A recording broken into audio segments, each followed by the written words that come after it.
All right, everybody, welcome to another deep dive with us. Today we're going to be talking about something everybody thinks they know about, right? Mm-hmm.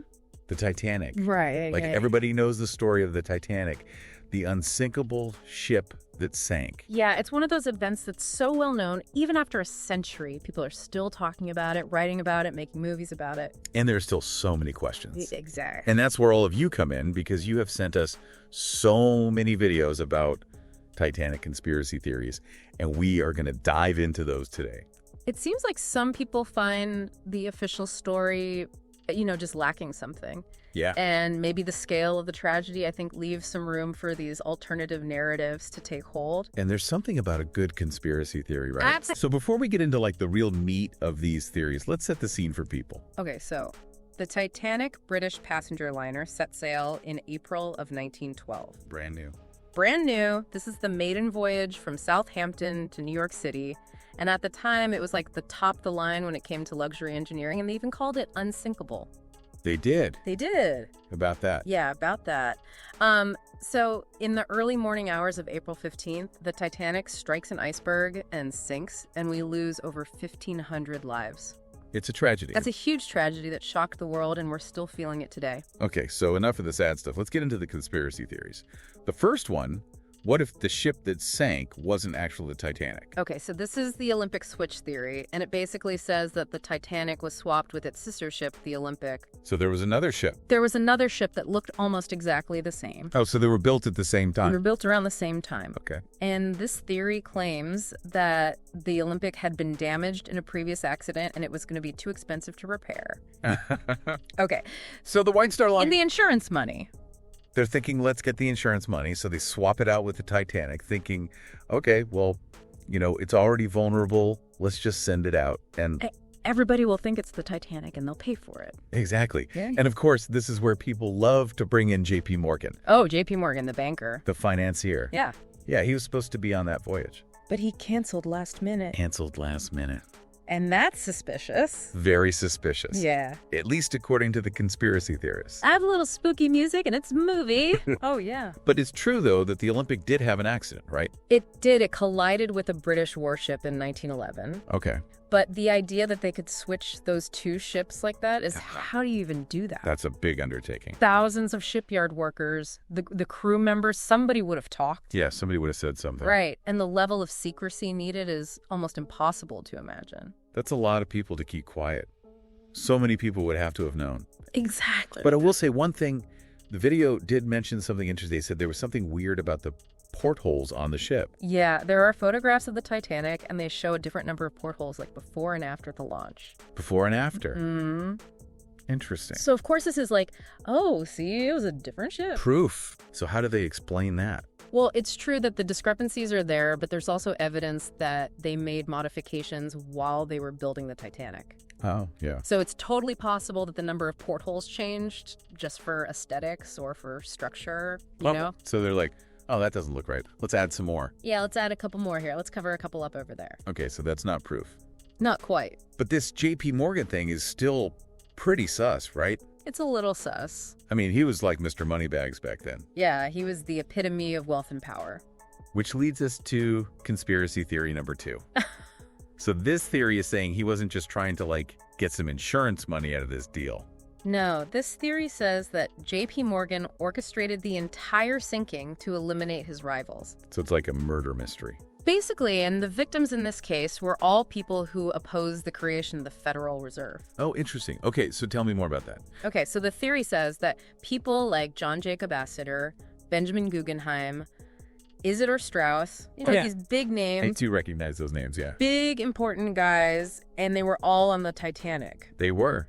And these were the guys that were standing in the way of J.P. Morgan's plan to establish the Federal Reserve. So get rid of them and you've got a clear path. Exactly. They're out of the picture. And suddenly the Federal Reserve, which did face a lot of opposition at the time, Right? it's established just a year later. Wow, so this is like next level conspiracy stuff. Right. High stakes international finance. It's juicy, but were these guys actually opposed to the Federal Reserve, or is that just part of the theory? Yeah. That's the thing. There's no actual evidence that Astor, Guggenheim, or Strauss were part of any organized opposition. So they might not have even been on his radar. For all we know, they could have been supporters. It's possible. And honestly, would JP Morgan really risk something as big as this? Yeah, I mean, to actually sink a ship with all those people on it, It seems pretty far-fetched. that's cold-blooded, even for a guy like JP Morgan. Right, like, he was powerful, but orchestrating a disaster of this magnitude just seems like a lot of risk. For what gain? Yeah. I mean, he was already super rich and powerful. Exactly. And didn't he have like a real reason for canceling his trip? Yeah, he was a big art collector, and he was supposed to meet with an artist in France about a commission. Oh, so maybe he just decided to stay home and look at his art. Maybe he just changed his mind. Sometimes a cigar is just a cigar, right? Right, sometimes the simplest explanation is the best one. It's easy to get caught up in these big, elaborate theories, but like, Yeah. maybe it wasn't some big conspiracy. Exactly. Sometimes things just happen. So are we moving on to theory number 3? Yeah, you ready for this one?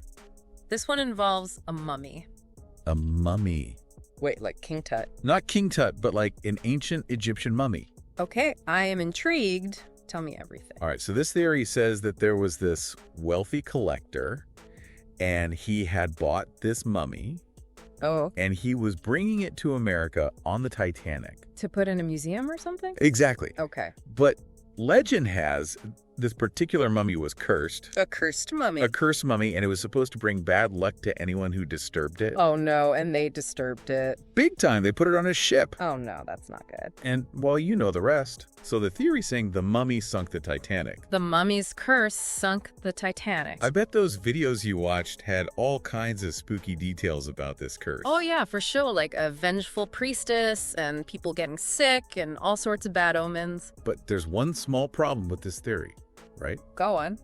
There was no mummy. You got it. There is no record of any mummy on the Titanic. Really? We have the cargo manifests. They kept track of everything. Everything, and nowhere on those lists is there any mention of a mummy. So much for the curse of the pharaoh. Right, but you know what I find interesting about this one? What's that? It shows how much we want to believe in something. Like we want an explanation. Yes, especially when something as tragic as the Titanic happens, it's hard to accept that it might just be random chance. It's easier to blame a mummy than bad luck.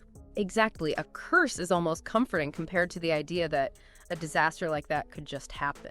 So we've got one more theory, right? One more, and this one takes us into the world of espionage. Ooh, espionage.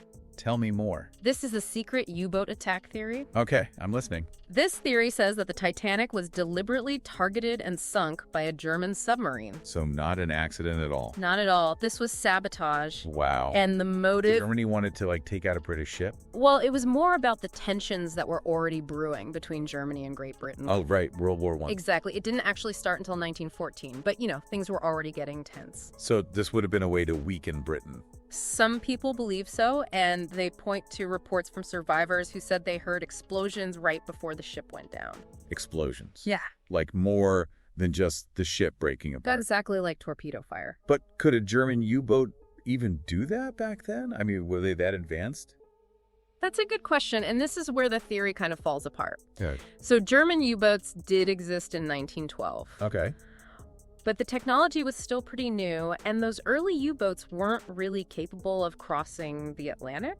Oh, yeah. And they definitely weren't capable of sinking a ship as large as the Titanic. So that's a pretty big hole in the theory. It is, and on top of that, there's no record of any German U-boats being anywhere near the Titanic when it sank. You'd think they would have noticed that. You'd think so, but there's no mention of it in any of the naval logs from the time. So what about those explosions that people heard? It's sad, but it was probably just the sound of the ship breaking apart under the pressure of all that water rushing in.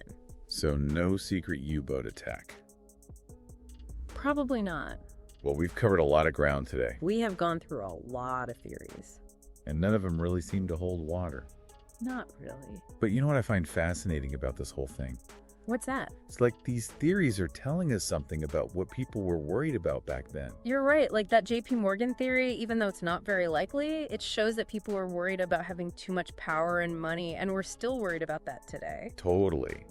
Especially when something terrible happens, it makes you wonder who's really in control. And then there's that U-boat theory. Sure, it probably wasn't true, but you can see how people would believe it with everything going on in the world back then. Right? Everybody was on edge. Yeah, it was a time of suspicion and fear. People were worried about what they couldn't see or control. So even if these theories aren't true, they can still tell us something about the past. Exactly. They're like clues about how people saw the world. I never thought about it like that before. It all comes down to this basic human need to understand things, right? Especially when something as awful as the Titanic happens, it's hard to just accept it. Sometimes the truth is just too hard to handle. We want there to be a reason, a cause, something we can point to even if it's made up. It's like we need a story to make sense of it all. And those stories, the ones that really stick with us, they often say more about us than they do about the actual event. Wow, this has been amazing.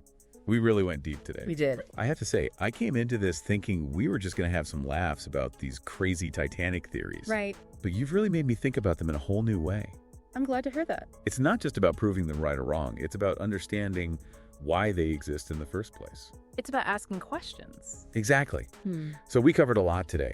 Insurance scams, murder plots, mummies, secret U-boats. You've been through it all. And even though we might never know for sure what really happened to the Titanic, I think we learned a lot today. I agree. About the Titanic itself, but also about ourselves and how we try to make sense of the world around us. Because sometimes the most interesting mysteries aren't about what happened, but about why we believe what we believe. Well said. So to everyone listening, thank you for joining us on this deep dive into the world of Titanic conspiracy theories. What do you think? Do any of these theories resonate with you? What other mysteries are out there waiting to be explored? Keep asking those questions, keep searching for answers, and as always, keep diving deep with us. Thank you for watching. If you like this video, please hit the like button and subscribe the channel. Please share your feedbacks and thoughts through comments.